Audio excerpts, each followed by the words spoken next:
D I G west Irfan Baloch نے S S P west Tariq Mastoi اور دیگر قانون نافذ کرنے والے اداروں کے ہمراہ مویشی منڈی ناردرن بائی پاس کا دورہ کیا اور سیکیورٹی انتظامات کا جائزہ لیا۔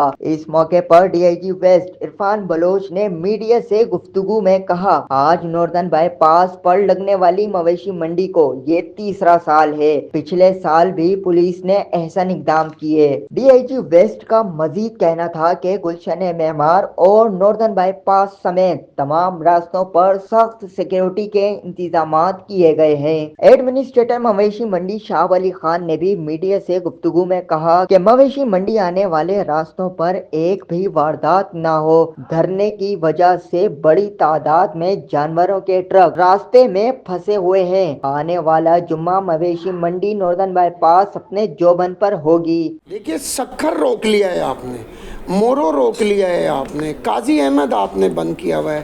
جو راستے ہیں وہ سب کیسے کھلیں گے؟ وہ ایک ہی دھرنا ہے سکھر کا، جب تک ان کا نوٹیفیکیشن نہیں ہو جائے گا وہ نہیں اٹھیں گے۔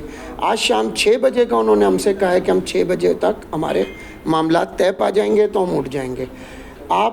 ہم تو یہ بات کر رہے ہیں کہ ہمیں جو ہمارے لڑکے جانوروں کے اوپر بلاکس پہ ہیں وہ ڈبل سے ٹرپل کرنے پڑیں گے۔ جس تعداد میں ٹرک رکے ہوئے ہیں وہ سب اب مال لوڈ کرنا شروع کر دیں۔ مویشی منڈی میں جانوروں کی آمد کے ساتھ ساتھ شہریوں کی آمد کا سلسلہ بھی جاری ہے۔ اب تک منڈی میں 3000 سے زائد جانور لائے جا چکے ہیں۔ Zain Ansari, C110 news, Karachi.